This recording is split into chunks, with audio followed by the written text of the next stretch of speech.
मौके पर फोरेंसिक की टीम भी अब पहुंच चुकी है। दुर्घटना में गड़बड़ी की जांच कर रही है टीम। एनडीआरएफ और अन्य एजेंसियां टीम की मदद कर रही हैं। दुर्घटनाग्रस्त विमान का मलबा अब इकट्ठा किया जा रहा है। बिल्डिंग में फंसे विमान के हिस्से को भी उतारा जाएगा। विमान के मलबे को जांच के लिए डीजीसीए को भेजा जाएगा। तो देखिए, जिस तरीके से यहाँ पर मलबा चारों तरफ फैला हुआ है, बहुत बड़े इलाके में ये विमान का मलबा जो है वो फैला हुआ है, जिसको अब इकट्ठा किया जा रहा है। और बिल्डिंग में जिस तरीके से विमान के कुछ हिस्से जो हैं वो घुसे हुए हैं, उनको भी निकाला जाएगा। उसके बाद इन्हें डीजीसीए को सौंप दिया जाएगा, जहां पर इसकी जांच जो है वो की जाएगी। फोरेंसिक की टीमें यहां पर मौके पर पहुंची हुई हैं। बता दें कि कल भी फोरेंसिक की टीमें यहां पर पहुंची हुई थी। उसके बाद आज भी लगातार तमाम अलग टीमों के साथ यहाँ पर फोरेंसिक की टीम भी जो है जांच पड़ताल में इस वक्त जुटी हुई है।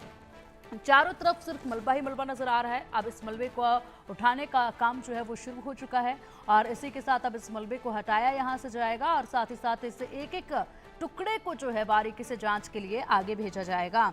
लेकिन जो तस्वीरें हैं वो आप देखिए, ये तमाम वो हिस्से हैं, ये इस जहाज का, इस प्लेन का जो आगे का हिस्सा है वो नजर आ रहा है, जो कि बिल्डिंग में जिस तरीके से घुसा था उसके बाद की ये तस्वीरें, किस तरीके से यहाँ पर मलबा चारों तरफ नजर आ रहा है इस वक्त। और अब इसी का उठान जो है वो शुरू हो चुका है।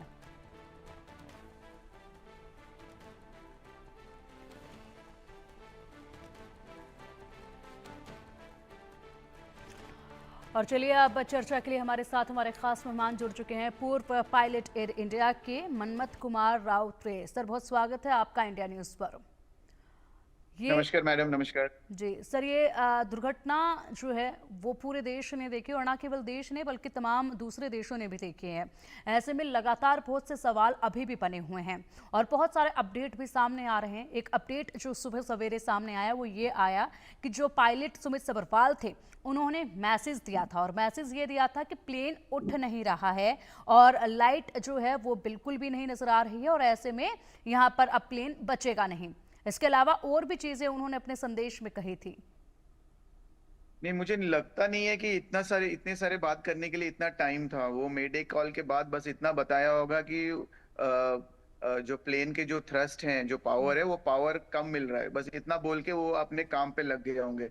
ये हमारा प्रोसीजर नहीं है कि इतनी बातें, इतना इतना ज्यादा बातें इतने इतने कम समय में हम्म। हम करते हैं। मेडे कॉल के बाद बस थोड़ा बहुत बोल के हम्म। हम लोग अपना काम पे लग जाते हैं।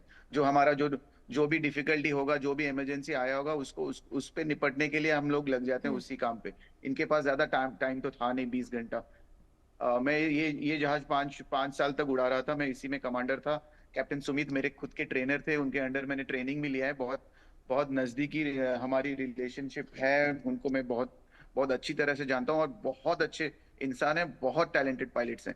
तो मैं इसीलिए मुझे लगता है कि शायद पायलट का जो एरर हम लोग सोच रहे हैं, वो होना थोड़ा कम मात्रा में हो सकता है। अगर 100% से लेंगे तो 10-20% का चांसेस है कि पायलट एरर होगा। रेस्ट तो मुझे नहीं पता, अभी तो इंक्वायरी होगा।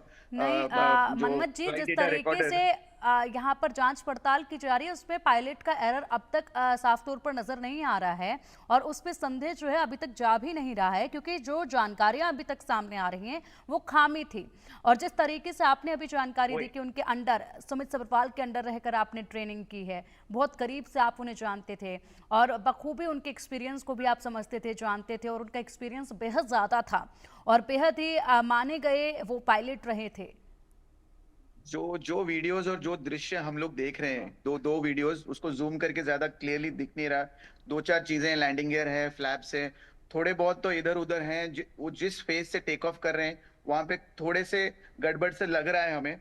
तो वो प्रोसीजर गलत हुआ। पायलट्स को साथ के दो पायलट्स हैं, शायद एक पायलट ने गलत किया होगा, नहीं किया होगा।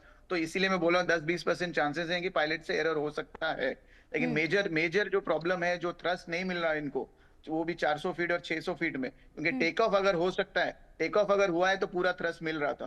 तो हम्म। 400 फीट के आसपास ऐसे क्या हो गया ऑल ऑफ अ सडन? ऐसे होता नहीं है जनरली। शायद हम्म। एक इंजन अगर डाउन हो, दोनों इंजन एक साथ, कभी कभी इम्पॉसिबल सिचुएशन है। बट हम लोग सोच सकते हैं कि 1 in a million चांस हो सकता है कि दोनों इंजन में थ्रस्ट कम हो गया। तो इसमें टेक्निकल प्रॉब्लम हो सकता है। जो इंजीनियरिंग मेंटेनेंस ने किया है एयर इंडिया, वो कितने कितने कितने कितने प्रोफेशनली, कितने मतलब एक्यूरेट उसका, वो जो बोलते हैं कि हम्म। मेंटेनेंस किया है, या उसमें भी गलत निकला है, या फिर बोइंग का कोई डिजाइन में प्रॉब्लम है। ये तो अभी निकलेगा। डीएफडीआर मिल गया है, पूरा डिटेल आपको मिलेगा, हर सेकंड का मिलेगा हमको, एग्जैक्ट किसका गलती है, कहाँ से गलती हुआ है, या फिर पायलट से गलती हुआ है, या इंजीनियरिंग या मेंटेनेंस से गलती हुआ है, या फिर बोइंग से गलती हुआ है। तीन चीजें ही है। तो मैं ये दुखददायक घटना है। और ये ऐसे एडवांस्ड एयरक्राफ्ट जहां पे एक आज तक मेजर एक्सीडेंट या फिर मेजर इंसिडेंट भी रिपोर्ट नहीं हुआ है, तो उस जहाज में पहली बार हुआ है, वो भी बोइंग 787। बहुत एडवांस जहाज है, बहुत सही जहाज है, बहुत एफिशिएंट जहाज है। हम्म। आज भी अगर आप खरीदने की कोशिश करेंगे, 787 मार्केट में मिलता नहीं है। अगर आप बोइंग पे ऑर्डर भी दोगे तो 7-8 साल या 10 साल रुकना पड़ेगा, वेटिंग लिस्ट है, सारा पैसा भरने के बाद भी। तो आप समझ सकते हो कि कितना डिमांड में है ये जहाज। तो ये जहाज गिरना, और ये एडवांस जहाज, वाइड बॉडी जहाज गिरना बहुत दुखदायक है। And it is an unfortunate incident हो गया है। सारा दुनिया देख रहे होंगे, सारा दुनिया इंक्वायरी पे डिपेंडेंट होंगे। मैं आशा करता हूँ जो हाई लेवल कमेटी बने हैं, हम्म। उसमें इंटरनेशनल लोग भी होंगे, सारे सारे सारे एक्सपर्ट्स होंगे। एक ऐसा मैसेज देना चाहिए इंडिया को, आज अभी डीजीसीए को, अपना भारत का डीजीसीए को, कि हम लोग ट्रांसपेरेंट हैं। हम लोग चाहते हैं कि हम्म। सच में सच्चाई निकले। तो इससे क्या होगा, पायलट्स का भी कॉन्फिडेंस बढ़ेगा। सारे दुनिया में जितने भी इंटरनेशनल सिविल एविएशन ऑर्गेनाइजेशन में है, आईकाओ में है, उनका भी कॉन्फिडेंस बढ़ेगा हमारे देश में। फिलहाल तो कॉन्फिडेंस कम हुआ होगा, उनको लगा होगा कि इतना एडवांस जहाज, इतने एक्सपीरियंस पायलट ऐसे कैसे हो सकता है। तो हम्म। सबके अंदर क्वेश्चन है। मेरे जितने भी कोलीग्स है पायलट, सबके मन में एक क्वेश्चन है। आज जो फ्लाइंग करने जा भी रहे हैं, दिमाग में उनके वही है, एक क्वेश्चन मार्क सा है। तो हमें पहला पहला काम गवर्नमेंट का ये है कि वो जो कमिटी बनाया है इन्होंने, सारे एक्सपर्ट्स, खाली इंडियंस नहीं, बोइंग के एक्सपर्ट्स भी रहना चाहिए, बाहर के न्यूट्रल एक्सपर्ट्स भी आए। एक मैसेज जाए कि हम लोग बहुत सीरियस है इन्वेस्टिगेशन के लिए, और बहुत ट्रांसपेरेंट इन्वेस्टिगेशन चाहिए, मतलब कर रहे हैं हम हम्म। लोग। ये मैसेज जाएगा तो मुझे लगता है धीरे धीरे फिर वापस कॉन्फिडेंस आएगा। बिल्कुल, आप बिल्कुल ठीक कह रहे हैं और वाकई में आपने ये बेहद अच्छी बात कही है कि एक पूरी तरीके से यहाँ पर जब जांच होगी तो उसमें सच एकदम सामने आना चाहिए। जो भी खामी रही, जिस तरफ से भी ये बड़ी गलती रही, क्योंकि इतने लोगों की जान गई है, इतना बड़ा नुकसान हुआ है मनमत जी, तो ऐसे में ये ज़रूरी है कि सच्चाई सामने आए, कहाँ से ये गलती हुई है या लापरवाही हुई है, जो भी है ये सामने आए। क्योंकि अब फिलहाल भले ही सरकार की आंखें खुली हों, अब भले ही यहाँ पर आदेश दे दिए गए हों जांच पड़ताल के तमाम एयरलाइंस को, लेकिन यहां पर हादसा तो बड़ा हो ही चुका है, जाने तो बहुत सारी जा ही चुकी है। सवाल ये बनता है एयर इंडिया को लेकर, जैसे आपने कहा कि किस तरीके से मेंटेनेंस, किस तरीके से यहां पर शुरुआती जो जांच होती है उसको लेकर क्या कहेंगे, उसको लेकर आपको क्या लगता है कि इसमें एयरलाइंस जो हैं कितने ज्यादा सीरियस रहते हैं इस तरीके से फ्लाइट की उड़ान भरने से पहले जांच को लेकर, और एयर इंडिया खासकर? देखिए, मैं पिछले साल तक इसी जहाज में कमांडर था। तो इनका जो मेंटेनेंस है, एयर इंडिया और मेंटेनेंस इंजीनियरिंग, उनका क्वालिटी बहुत अच्छा है, इनका स्तर बहुत अच्छा है। वर्ल्ड में इनको माना जाता है कि इनका मेंटेनेंस क्वालिटी बहुत सही रहता है। और टाटा जैसे कंपनी से मैं यही उम्मीद कर सकता हूँ कि वो कभी भी शॉर्टकट नहीं लिए होंगे। मुझे मुझे मुझे पूरा फुल कॉन्फिडेंस है, क्योंकि जब तक मैं था मैंने कभी नहीं देखा था कि उन्होंने शॉर्टकट लिया है। और हमारे एयर इंडिया पायलट्स की ट्रेनिंग, वो भी दुनिया में माना जाता है, वो कभी भी शॉर्टकट्स नहीं लेते, बहुत ज्यादा ट्रेनिंग पे रहते हैं। तो यहाँ पे हर चीज बहुत उमदा है। मतलब सारे पायलट सही है, मेंटेनेंस भी सही है, जहाज भी एडवांस्ड है। तो हुआ क्या, हम सारे पायलट वाले भी, हम भी सोच रहे हैं कि कैसे हो सकता है, कोई इतना बड़ा मिस्टेक कैसे हो सकता है, कैसे प्रोसीजरल मिस्टेक हो सकता है। या फिर जितना जितना ध्यान देते हैं ना एयर इंडिया वाले मेंटेनेंस पे, उनके एएमई हो, उनके टेक्नीशियंस हो, उनके सीनियर इंजीनियर्स हो, उनका वो डिपार्टमेंट को माना जाता है। बाहर के एयरलाइन भी आते हैं, काफी एयरलाइंस यहाँ पे आते हैं इंडिया में मेंटेनेंस के लिए, वो उनके जहाज यहाँ पे मेंटेनेंस करवाते हैं। बट रिसेंटली मैंने जितना सुना है कि थोड़े कॉस्ट कटिंग के चक्कर में, मतलब ये नहीं बोल रहा है कि सिंगापुर वाले हमसे हमारे बरोबर मेंटेनेंस नहीं कर सकते, बट वो भी बहुत एडवांस्ड है। तो कुछ जहाज वहां पे भी जा रहे थे मेंटेनेंस के लिए। तो ऐसे होता है। तो यहाँ पे कोई चूक तो नहीं हो गया, क्योंकि बहुत बड़ा बड़ा मेंटेनेंस के लिए गया था ये जहाज, जो सुनने में आ रहा है। अभी तक हमारे पास कंप्लीट डेटा नहीं आया है, थोड़ा थोड़ा सा डेटा हर जगह से मिल रहा है, बट जैसे ही इंक्वायरी आगे बढ़ेगा वो सब निकलेगा। बट फिलहाल मैंने सुना है कि मेंटेनेंस पे, बहुत बड़ा मेंटेनेंस में गया था, तो वहां पे कुछ चूक तो नहीं हो गया। फिर बोइंग का आज तक रिकॉर्ड ही नहीं है कि ऐसे कुछ गड़बड़ हुआ हो। आज तक 14 साल से 787 उड़ रहे हैं, हर दुनिया में पता नहीं 1100 या 1200 ऐसे उड़ रहे हैं, अभी भी उड़ रहे हैं।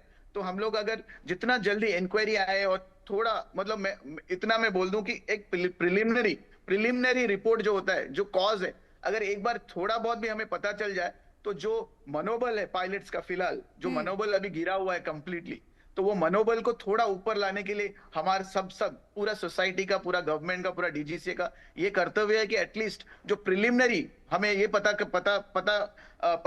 करा दे कि एक्चुअल थोड़ा बहुत शुरुआत की गलती किसका है। इतने हम्म। में हम लोगों का थोड़ा हम लोग प्रिकॉशन ले सकते हैं। जितने पायलट्स अभी कॉकपिट में होंगे सब अपने दिमाग में एक क्वेश्चन मार्क लेके घूम रहे होंगे, तो वो क्वेश्चन मार्क जितना जल्दी हटे दिमाग से, ठीक है गलती हुआ है, बट क्या गलती हुआ है, किससे गलती हुआ है, पायलट से एरर हो गया या फिर मेंटेनेंस से एरर हो गया या फिर बोइंग के डिजाइन में प्रॉब्लम है, तो ये सारे पूरा दुनिया के पायलट सब देख रहे हैं। अब यूट्यूब चैनल्स में देखोगे तो इसी क्रैश में बात कर रहे हैं, अमेरिकन पायलट्स भी इसी की बात कर रहे हैं, जर्मन वाले भी इसी की बात कर रहे हैं, इंडियन वाले हम सब चुप हैं क्योंकि ये हमारा एयरलाइन है, ये एयर इंडिया मतलब इंडिया, वो इंडिया का एम्बेसडर है, वो इंडिया को रिप्रेजेंट करता है सारे दुनिया में।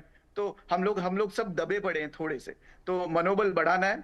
हमें हमें पता है कि तो सहन शक्ति चाहिए, थोड़ा धैर्य चाहिए, तो धैर्य से वेट करें। बट इनिशियल रिपोर्ट जो आता है ना कि क्या हुआ था, हम्म। थोड़ा बहुत हुआ हम्म। था, किससे किससे चूक हुई, इनिशियल चूक किससे हुई, इतना पता चल जाता है ना, तो हमारे दिमाग से वो क्वेश्चन मार्क हट जाए और हम लोग बहुत कॉन्फिडेंटली अपने कॉकपिट में वापस जाए। तो मैं थोड़ा वरीड हूँ अपने पायलट्स लोगों के लिए। तो हम लोगों का रिपोर्टिंग, जो आपके लोग रिपोर्टिंग कर रहे हैं, आपके भी कर्तव्य है। अभी भी हजार से ज्यादा एयरक्राफ्ट अभी भी उड़ रहे हैं, हजारों से।